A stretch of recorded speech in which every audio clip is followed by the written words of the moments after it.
வாரிசு அரசியல் என்பது யாரோ ஒரு அப்பா பிள்ளையை கொண்டு வருவது மாத்திரம் வாரிசு அரசியல் இல்லை. இந்த வாரிசு அரசியலுக்காக ஒரு சூழ்நிலையை உருவாக்க வேண்டும். இதை பண்ணது காங்கிரஸ் தான். ஜவஹர்லால் நேரு போல பல தலைவர்கள் இருந்தாங்க. ஏன் அந்த குடும்பத்தை மாத்திரம் இந்த அளவுக்கு பிரபலப்படுத்த முடிஞ்சது? நாட்டில் இருக்க எல்லா திட்டங்கள், ஏர்போர்ட், ரயில்வே ஸ்டேஷன்லேருந்து எல்லா இடத்துக்கும் அந்த குடும்பத்தின் பெயர். 204 முக்கியமான திட்டங்கள், பிரம்மாண்டமான கட்டிடங்கள், பல்கலைக்கழகங்கள், இதுக்கு ஜவஹர்லால் நேரு பேர். 79 அது மாதிரி முக்கியமான, அதாவது மக்கள் கண்ணை கவரக்கூடிய விஷயங்களுக்கு இந்திரா காந்தி பெயர்.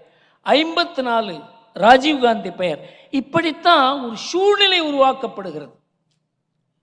அந்த குடும்பத்துக்கும் தேசத்துக்கும், அந்த குடும்பத்துக்கும் காங்கிரஸுக்கும், அந்த குடும்பத்துக்கும் அரசியலுக்கும் ஒரு நெருக்கமான தொடர்பை ஏற்படுத்துகிறது. காங்கிரஸ் பாருங்க, அதில் சிக்கிக்கொண்டு அதுலேருந்து விலக முடியாத, ராகுல் காந்தியை விட்டா யாரும் இல்லைங்கிற ஒரு நிலைமை காங்கிரஸுக்கு ஏற்பட்டதுக்கு காரணம் இந்த சூழ்நிலை. அதனால கருணாநிதி ஸ்டாலினை தன்னுடைய வாரிசாக மாற்றுவதற்கு ரொம்ப கூச்சப்பட்டார். நான் என்ன சங்கரமடமா என்று கேட்டார் வாரிசு நியமிப்பதற்கு. அப்படி கொஞ்சம் கொஞ்சம் கொஞ்சமாக 30-40 ஆண்டுகள் நகர்ந்து தான் அவர் கடைசி வரலும் கூட அவர் தன்னுடைய நாற்காலியை அவர் விட்டு கொடுக்கல, ஆக்கி விட்டு போய் கொஞ்சம் கூட கூச்சம் இல்லாத, கருணாநிதிக்கு இருந்த எந்த கூச்சமுமே இல்லாத வாரிசு மாற்றத்தை நாம் பார்த்தோம். இது அப்படியே அந்த கட்சி ஏற்றுக்கொண்டு இருக்கிறது. எதுக்குன்னு தெரியல. கொள்கை ரீதியா திராவிடம் என்று கூறுவது, பெரியார் என்று கூறுவது, கொள்கைக்கு இதுக்கு எந்த சம்பந்தமே கிடையாது. அந்த குடும்பம் 2001 வரலும் எத்தனை சொத்து குவித்தார்கள் என்பதை ஜார்ஜ் பெர்னாண்டஸனுடைய மேகசின் ஒன்று இருந்தது, அதர் சைடு. அவங்க அதை பப்ளிஷ் பண்ணியிருக்காங்க. அதை நான் இங்கே பேசினேன் என்றால் நாளை காலை வரலும் அந்த லிஸ்ட்டை படித்து கொண்டே இருப்பேன். அந்த அளவுக்கு இவர்கள் சொத்து குவித்திருக்கிறார்கள் இந்த நாடு முழுவதும், தமிழ்நாடு முழுவதும்.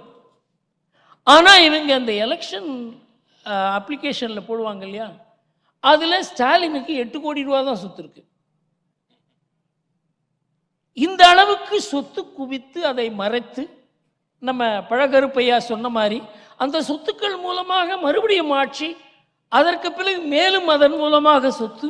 இதுக்கு எல்லாத்துக்குமே காரணம் ஒரு கட்சி, ஒரு குடும்பத்தின் வாரிசுக்குள்ள மாட்டிக்கொண்டிருப்பது, அதற்குண்டான சூழ்நிலையை உருவாக்குவது. அதை தான் ஸ்டாலின் செய்து கொண்டிருக்கிறார்.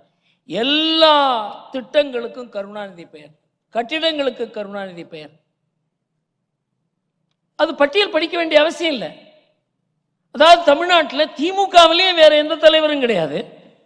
தமிழ்நாட்டில் எல்லா தலைவரும் மறைந்து போயாகிவிட்டது, பெரிய பெரிய தலைவர்கள். இன்றைக்கு ஆட்சியில் இருப்பவர்கள் அந்த ஒரு குடும்பத்தினுடைய பெயர்.